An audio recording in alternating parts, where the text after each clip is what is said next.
Hello, I'm Captain Richard Heyman. I hold a U.S. Coast Guard Merchant Marine Officer's license, but for many years I've been a sailor and a traveler, and I'm a member of the Explorers Club. And a project that I've been studying for many years is to return to a part of the Pacific coast of Panama where I had been marooned as a youth, trying to travel from Panama down the Pacific coast of Colombia and into the Darien rainforest.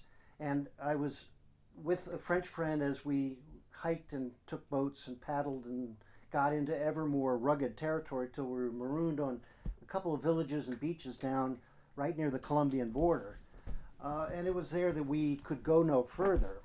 We were finally rescued by the Colombian Navy.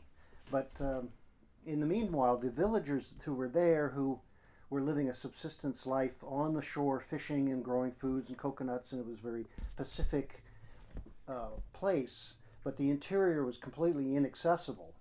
And as we went down, bartering and begging our way down the coast, one of the villagers said, "Don't go into the jungle or the la selva because the Indians will kill you."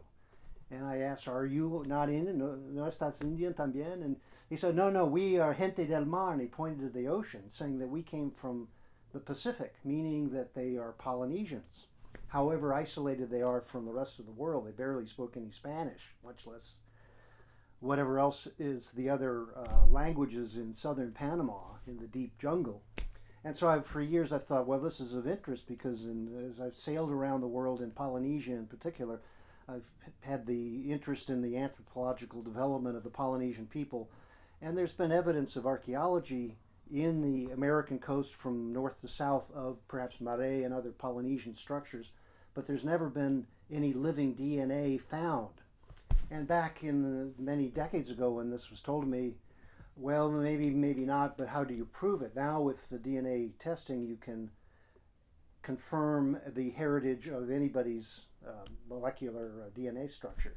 And so I've discussed this with the Reich Laboratory at Harvard, who have offered to do DNA analysis on anything we can bring back from this isolated coast. And so that is the purpose of this expedition, and we hope to do it this coming dry season in the winter. Would be December to April, when the coast is more accessible, and we have to have chartered vessels and landing craft, and above all security permits from the Panamanian government, the Colombian government.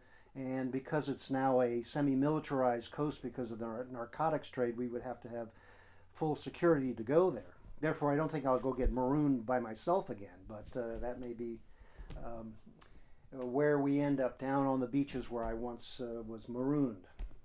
Thank you for your consideration and support.